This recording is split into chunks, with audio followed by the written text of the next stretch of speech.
धर्मशास्त्र कहता है बालक हैं। जब तक आप व्यवस्था की दासता से मुक्त नहीं होते, आप पुत्र का दर्जा हासिल नहीं कर सकते।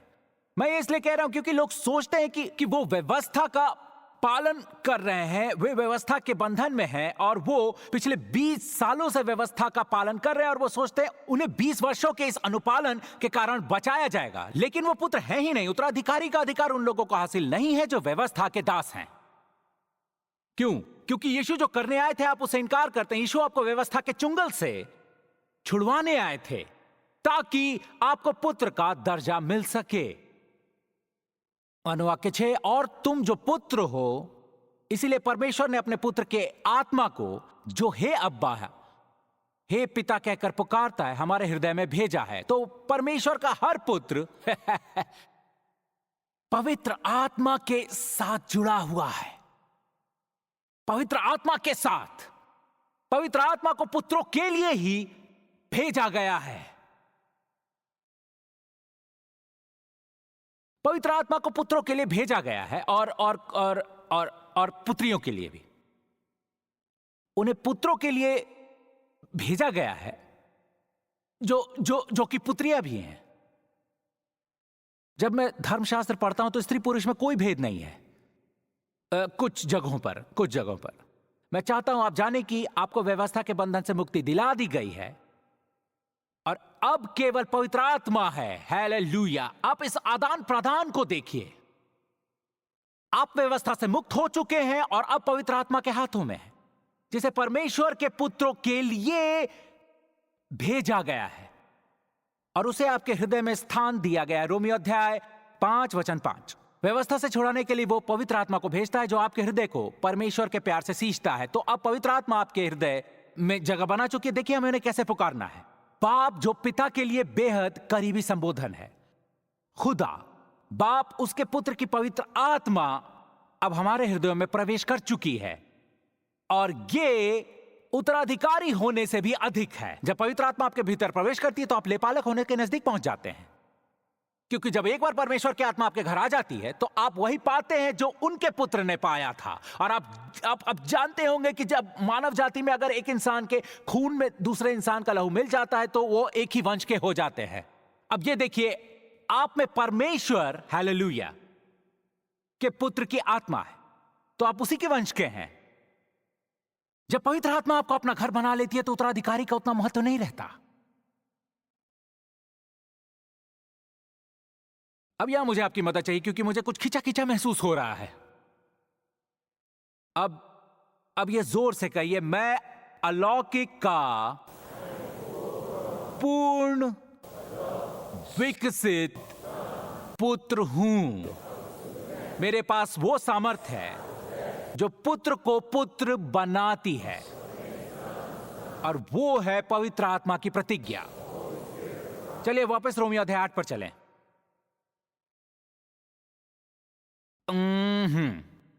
अब हम इसी की चर्चा करने वाले हैं। ठीक है, चलिए अब रोमियो अध्याय 8 वचन 14 इसे फिर से पढ़ते हैं। तैयार? पढ़िए। इसीलिए कि जितने लोग परमेश्वर के आत्मा के चलाए चलते हैं वे ही, वो तो केवल पवित्र आत्मा का आपके अंदर होना ही पर्याप्त नहीं, आपको उसके आगे समर्पित होना है और उसकी अगुवाई में आगे बढ़ना है। अब आप व्यवस्था के पीछे नहीं चलते, अब आप पवित्र आत्मा के मार्ग पर हैं। अब देखिए, यहां बराबरी की मौजूदगी होने वाली है। जब आप आत्मा के पीछे चलते हैं, मैं चाहता हूं आप भली भांति इस बात को समझे। इसे पढ़ते हुए मेरे साथ रहें। वचन 14 कहता है कि परमेश्वर की पवित्र आत्मा हमारा मार्गदर्शन करती है। आत्मा आप ही हमारी आत्मा के साथ गवाही देता है। किसके साथ? हमारे आत्मा के साथ कि हम क्या हैं। देखिए कितना दिलचस्प है। प्रभु की आत्मा हमारी आत्मा के साथ गवाही देती है। आप इधर आ सकते हैं? अभी प्लीज आइए। मैं आपको दिखाना चाहता हूं कि ये सब किस लिए कहा गया है। ठीक है, अब देखिए, ये रही प्रभु की आत्मा और ये मैं हूं आत्मा और ये है शरीर। ठीक है, तो बताइए, जिस दिन आप विश्वासु बने तो कौन से हिस्से ने फिर जन्म लिया? तो अपनी आत्मा विश्वासु बनी थी। तो देखिए, जब आत्मा विश्वासु बनती है तो क्या होता है? पवित्र आत्मा आपकी आत्मा के चलाए नहीं चलती। ना ये सीधे सीधे आपके शरीर में प्रवेश कर सकती है। तो पवित्र आत्मा हमारे अंदर कहां रहती है? हमारी आत्मा में। पवित्र आत्मा आपकी आत्मा में वास करती है। तो अगर पवित्र आत्मा को आपसे कुछ कहना है तो वो आपकी आत्मा को माध्यम बनाती है। और यह आपके लिए अच्छा भी है कि आप अपनी आत्मा की सुनते हैं, क्योंकि वही है जिससे पवित्र आत्मा बात करती है। पवित्र आत्मा दिमाग से बात नहीं कर सकती। आपके दिमाग को शुद्ध नहीं बनाया गया है। ओ प्रभु की महिमा हो। ध्यान से सुनिए, पवित्र आत्मा प्रत्यक्ष तौर पर आपके शरीर में वास नहीं कर सकती। आपके शरीर को शुद्ध नहीं बनाया गया है। हाशा शाका ला शाला बाह का। पवित्र आत्मा केवल उसी जगह रह सकती है जो शुद्ध हो। यीशु का लहू, ये बेहद विवादास्पद बात है। आप ये जानते हैं, है ना? ये विवादास्पद है। ये बहुत ज्यादा विवादास्पद, हद से ज्यादा विवादास्पद। केवल यीशु का लहू ही इकलौता। मैं आपसे पूछता हूं, मैं खुद कुछ नहीं कहूंगा, आप मेरे सवाल का जवाब दीजिए। पुराने नियम में जब लोग बलि देते थे तो पापों से छुटकारा पाने का इकलौता तरीका क्या था? लहू। लहू। तो आज जहां हम हैं, कौन सी चीज है जो हमें पापों से छुटकारा दिला सकती है? लहू। ना उपदेश, ना धार्मिक अनुष्ठान जो हम करते हैं। क्या है जो पापों को धो सकता है? क्या आप मुझे बताएंगे? क्या है जो पापों को धो सकता है? और पापों को कौन धो सकता है? तो आप अपने पापों को छिपाने की इतनी कोशिश क्यों करते हैं?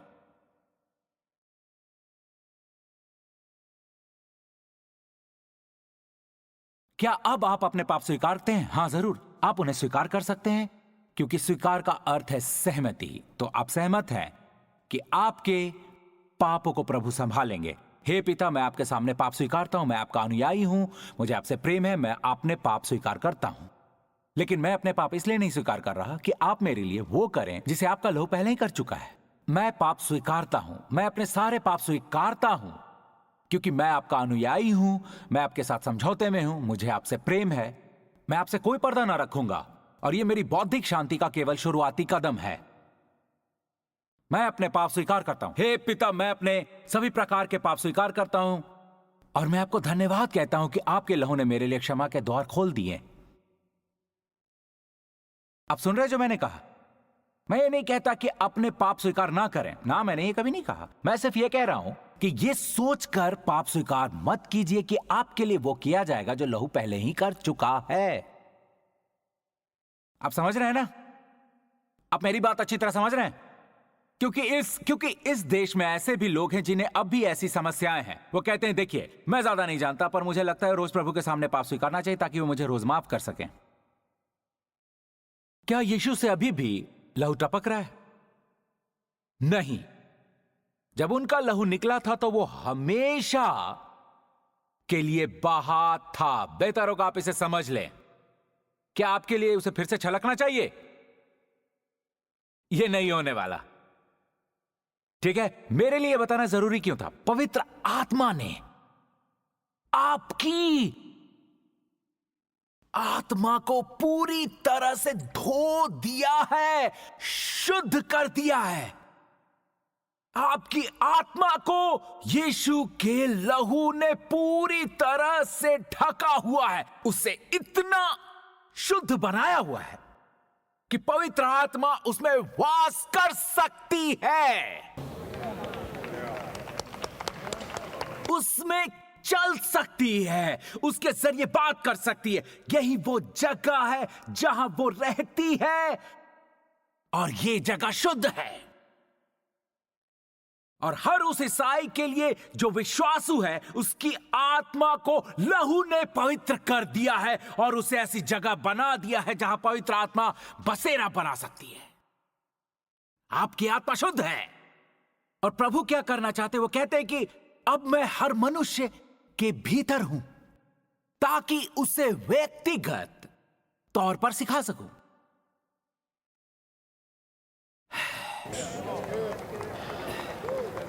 देखिए, आप वो समझने की कोशिश कीजिए जो मैं कह रहा हूं।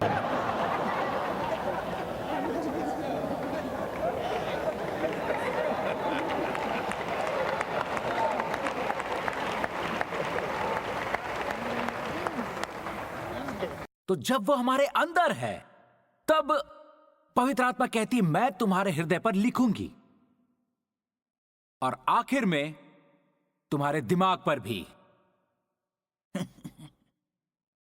और वहीं से मैं तुम्हारा परमेश्वर बन सकता हूं। वो कहती है, मैं तुम्हें परमेश्वर को जानना सिखाऊंगी, कि मुझसे बात करने के लिए तुम्हें पुकारने की आवश्यकता नहीं है, कि मैं पहले ही तुम्हारे भीतर हूं। मैं तुम्हें केवल मुझे जानना सिखाऊंगी, और मुझसे मेरी पहचान सीखते हुए तुम जाओ और अपनी बुद्धि को सिखाओ जो तुमने मेरे बारे में सीखा है। और फिर तुम्हारा दिमाग और आत्मा मिलकर शरीर को वहीं ले जाएंगे जहां पवित्र आत्मा ले जाना चाहती है। आप समझ रहे जो मैं कह रहा हूं? आप चिल्लाते रहते हैं, प्रभु मुझसे बात कीजिए। चिल्ला तो आप ऐसे रहे जैसे वो कहीं बाहर बैठे हैं। आप प्रार्थना भी इसी तरह करते हैं, लेकिन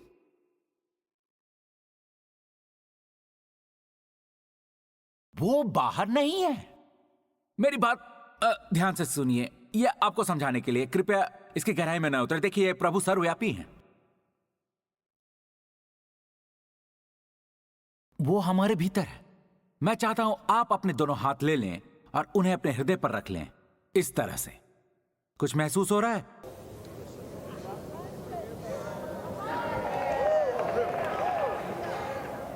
नदियां, बूंदे नहीं, नदियां, ये मृत नहीं, जीवित शब्द हैं। आपको क्या लगता है कि शरीर से H2O निकल रहा है? इस पानी के बारे में आपका क्या ख्याल है? क्या लगता है ये पानी क्या है? क्या आप जानते हैं उन्होंने पानी के बारे में क्या कहा है? उन्होंने कहा है उसका पानी सब पानियों से ऊपर है। क्या आपको समझ आया? जब उन्होंने कहा कि उसके हृदय में से जीवन के जल की नदियां बह निकलेंगी, वो तुम्हारी अगुवाई करेगा, तुम्हें मार्ग दिखाएगा, उस पानी पर शब्द लिखे जाएंगे, उसे पानी से ही निर्देश दिए जाएंगे। चलिए अपना हाथ इस तरह रखिए। मैं आपको अपना पेट को नापने नहीं कह रहा हूं, बस हाथ ऐसे रखिए। चलिए जोर से कहिए।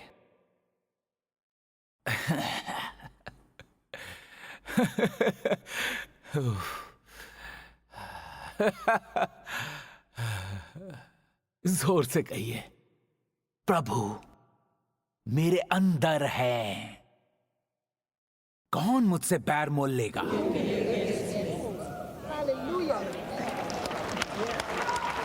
वो मेरे अंदर है, वो मेरे अंदर है। हम सबको सीखने की जरूरत है कि अपने अंदर मौजूद प्रभु की अगुवाई में कैसे बढ़ना है। तो मैं आपको क्या दिखाना चाहता हूं, यह कि प्रभु आपके अंदर हैं। याद है वचन 16 क्या कहता है? पवित्र आत्मा आपकी आत्मा के साथ मिलकर गवाही देता है। दिमाग के साथ नहीं, शरीर के साथ नहीं, आत्मा के साथ मिलकर। ठीक है, तो तुम हड़बड़ा क्यों जाते हो? घबरा क्यों जाते हो? आपको वो महिमा कैसे मिलेगी जिसकी वो बात कर रहे हैं? आपको अपने दिमाग को चुप करवाना होगा। उसे चुप करवा दीजिए, शांत हो जाइए, ताकि आप प्रभु को लेकर संवेदनशील हो जाएं। और जब आप इस शांति को पा लेते हैं तो आपको महिमा दिखाई देने लगती है, और हृदय परिवर्तन होते ही परमेश्वर आपसे संपर्क साध लेते हैं। ठीक है, अब हम आगे बढ़ते हैं। ठीक है, आप लोगों का धन्यवाद। अब ये देखिए, अब नीति वचन अध्याय 20 वचन 27। चलिए मैं इसकी भूमिका सुनाता हूं। मैं पूरी तरह निश्चिंत हूं कि हम न सिर्फ अनुग्रह का सुसमाचार सुन रहे बल्कि प्रभु गिरजे के जरिए ही इस सुसमाचार का प्रदर्शन करने वाले हैं। और अगर आप अलौकिक के रास्ते पर नहीं चलते और प्रतिफल पाते हैं और आपके लिए बदलाव हो रहे हैं तो हम कोई दूसरा ही संदेश सुन रहे हैं। लेकिन ये आपके साथ ही घर जाता है और आप प्रभु पर विश्वास करते हुए रोजाना अलौकिक की शरण में जीते हैं, यहां तक कि लोग आपको अजीब नजरों से देखने लगते हैं।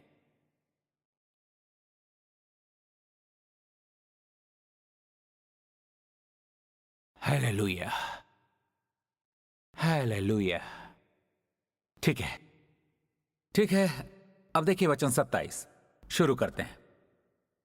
नीति वचन अध्याय 20 वचन 27 तैयार पढ़िए। मनुष्य की आत्मा यहोवा का दीपक है, वो मन की सब बातों की खोज करता है। प्रवर्तित कहता है मनुष्य की आत्मा इंसानी वजूद का वो स्रोत है जो सीधे ईश्वर से आता है।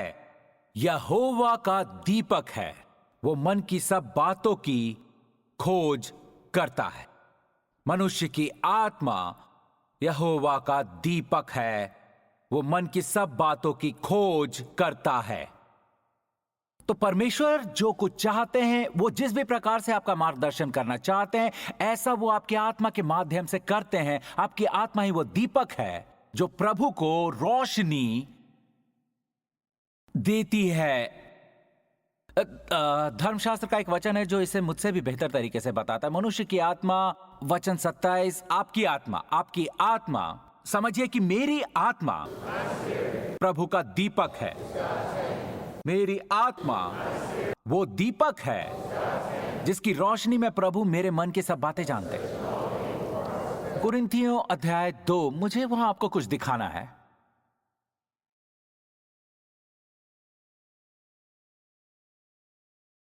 ओ प्रभु की महिमा हो। कुरिन्थियों अध्याय 2 वचन 12।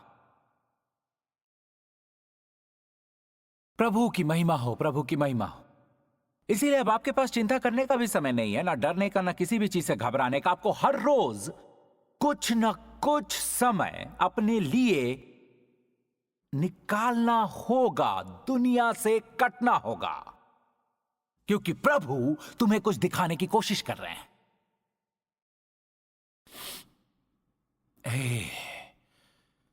हे प्रभु। चलिए पढ़ते हैं कुरिन्थियों अध्याय 2 वचन 12। परंतु हमने संसार की आत्मा नहीं, परंतु वो आत्मा पाया है जो परमेश्वर की ओर से है। क्यों? कि हम उन बातों को जाने जो परमेश्वर ने हमें दी है। अब इसे केवल पढ़ नहीं रहे, उसने हम पर क्या न्यौछावर कर दिया है? अपने पुत्र को। तो जो कुछ भी आप खोज रहे हैं, मांग रहे हैं, चाहते हैं या पाने की कोशिश कर रहे हैं, वो आपके लिए मुफ्त में है।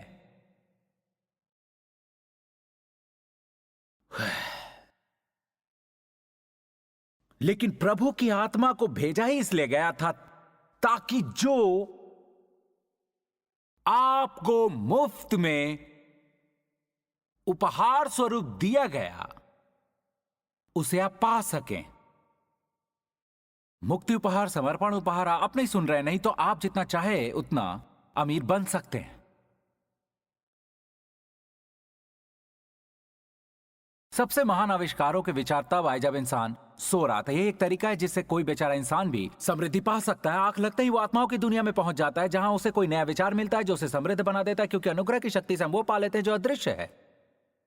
ईश्वर गिरजे के लोगों को भी यही दिखाना चाहते हैं, पर हम सभी किसी और ही अजीब रास्ते पर आगे बढ़ रहे हैं। परमेश्वर स्वयं कहता है हम अपनी प्रार्थनाओं को हद से ज्यादा बढ़ा देते हैं। हे प्रभु, आप वाकई मुझसे करवाना चाहते हैं? आपका ही कोई दूसरा साथी गुहार लगा रहा होता है, मैं टूट चुका हूं, मुझे प्रार्थनाओं का सहारा है। वो आपको हर तरह का मार्ग दिखाना चाहते हैं। दुनिया नए और बेशकीमती विचारों से खाली नहीं हुई है। नए विचारों को बस किसी योग्य उम्मीदवार का इंतजार है। रोशनी को बहने दो। और उन्होंने क्या कहा? और एक दीपक जलाओ।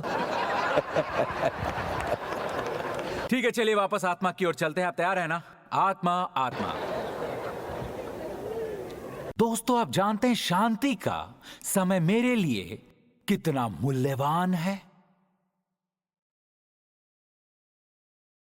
सुबह के 4 बजे मेरे आसपास शांति छाई रहती है। मैं सुन सकता हूं, मैं सब सुन सकता हूं। मैं हर समय प्रार्थना नहीं कर रहा होता। कई बार मैं सिर्फ शांत रहता हूं।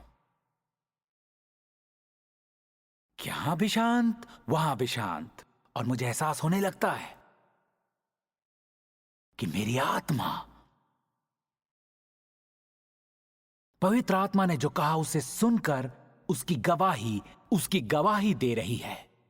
इसलिए दुनिया भर के लोग इसे कभी जान ही नहीं पाते, क्योंकि यह बाहरी नहीं, अंदरूनी एहसास है।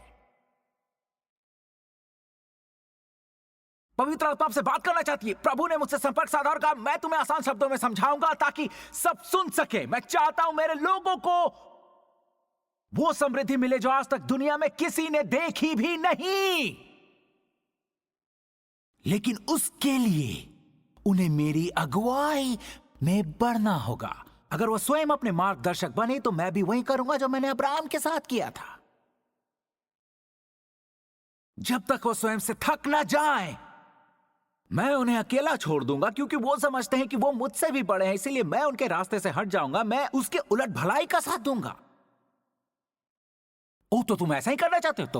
तो फिर करो बाबा। जरूरत पड़े तो मुझे याद करना। मुझे जरूर याद करना जब तुम अपने आप से थक जाओ। मुझे बुलाना जब तुम्हारे प्रयास तुम्हारे किसी काम के ना रहें। मुझे याद करना जब तुम्हारा शरीर तुम्हारा साथ छोड़ दे। और तब मैं तुमसे बात करूंगा और तुम्हें बताऊंगा किस राह पे चलना है। हमें 5-10 साल तक अपनी योजनाओं पर चलकर देखने की क्या जरूरत है, जब परमेश्वर ने हमारा जिम्मा उठा लिया है। यही समृद्धि का रास्ता है, यही मुक्ति की राह है, यही समर्पण का मार्ग है। यह रास्ता उस हर चीज की तरफ जाता है जिसे आप पाना चाहते हैं।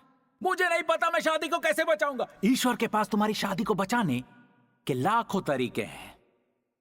तुम्हें जो उनकी सुनना नहीं चाहते, तुम वही अपनाना चाहते हो जो दुनिया में देख रहे हो। तुम फिर से इस्माइल को पनाह देना चाहते हो, उसे घर में लाना चाहते हो। सारी गड़बड़ की जड़ तुम खुद हो। प्रभु आइए और इस्माइल को दूर कीजिए। प्रभु कहते हैं नहीं, तुम्हें खुद ही उसे निकालना होगा। मैं इसहाक को लाऊं, इससे पहले तुम्हें इस्माइल से निपटना होगा और उसकी मां से भी।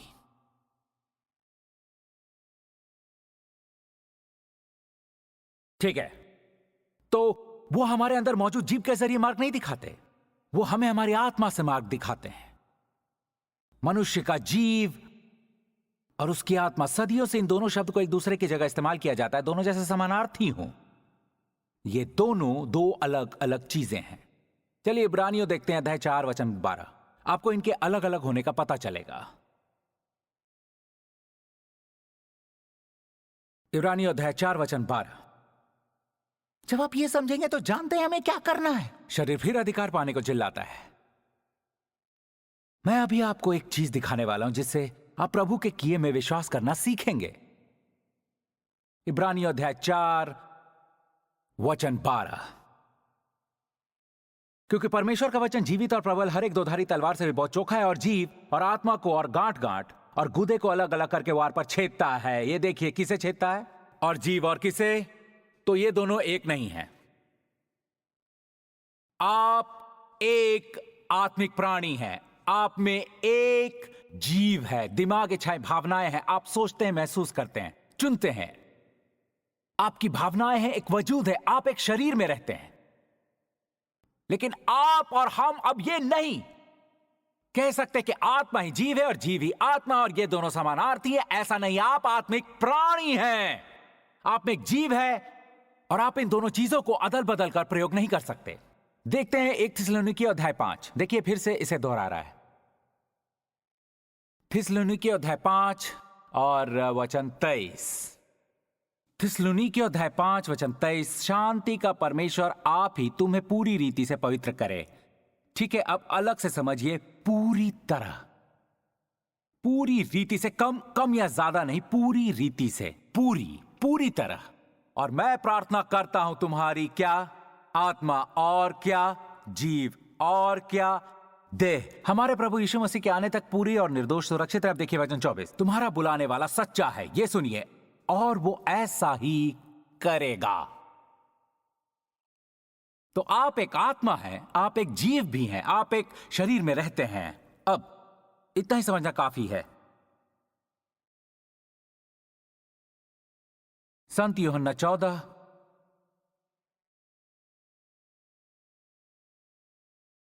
और वचन 16 और 17 देखिए। ठीक है, अगर आप सुन रहे तो कहिए आमीन। वचन 16 कहता है, यहां यीशु के शब्द मौजूद हैं। वो कहता है और मैं पिता से विनती करूंगा और वो तुम्हें एक और सहायक देगा। जाहिर है यीशु के ही शब्द हैं और वही एक सहायक देगा। वो कहते हैं मैं अपने पिता से विनती करूंगा और वो तुम्हें एक सहायक देगा कि वो सर्वदा तुम्हारे साथ रहे। वचन 17, अर्थात सत्य का आत्मा जिसे संसार ग्रहण नहीं कर सकता क्योंकि वो न उसे देखता है न उसे जानता है। तुम उसे जानते हो क्योंकि वो तुम्हारे साथ रहता है। ये वचन यीशु पवित्र आत्मा से कह रहे हैं। देखिए वो क्या कह रहे हैं, और वो किसमें। ठीक है, अब आप ये समझ चुके होंगे। हम उस पवित्र आत्मा के बारे में बात नहीं कर रहे जो हमारे साथ उस तरह से है जैसे वो पुराने नियम में नबियों के साथ थी। हम उस पवित्र आत्मा की बात कर रहे हैं जो क्या है, जो हमारे अंदर है, जो हमारे अंदर निवास करती है, हमारे दिमाग में नहीं, क्योंकि दिमाग पवित्र नहीं है, बल्कि हमारी ही आत्मा में। आप सभी आत्मिक प्राणी हैं। आप आध्यात्मिक आयाम में किससे संपर्क करते हैं? किससे? आप अपने सहज ज्ञान के द्वारा मानसिक आयाम से संपर्क साधते हैं। आप अपने शरीर के द्वारा शारीरिक आयाम में दाखिल होते हैं। भौतिक दुनिया से जुड़ने के लिए मेरे पास शरीर है, मेरे पास एक विवेक है। मैं विवेक और सहज ज्ञान द्वारा मानसिक दुनिया से संपर्क साधता हूं, लेकिन मेरे पास संपर्क के लिए एक आत्मा है, ना सिर्फ पवित्र आत्मा बल्कि आध्यात्मिक आयाम भी। हालेलुया, प्रभु की महिमा। अगर आप ये समझ रहे तो कहिए आमीन। ठीक है, अब इसे याद रखिएगा। अब चलते हैं कुरिन्थियों अध्याय 5 पर।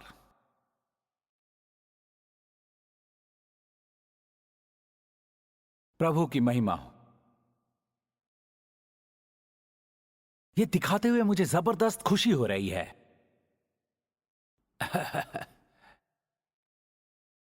ओ, यहां देखिए, अब गिरजे में कुछ आध्यात्मिक लोग आने वाले हैं।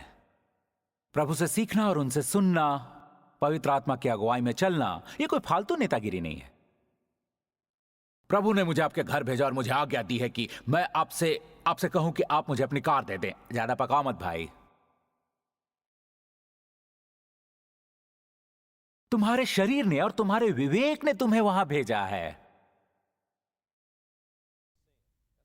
कुरिन्थियों अध्याय 5 वचन 17, मेरे साथ देखिए 17, मेरे साथ पढ़िए। तैयार हैं? पढ़िए। सो यदि कोई मसीह तो वो नई पुरानी बातें बीत गई हैं, देखो वे सब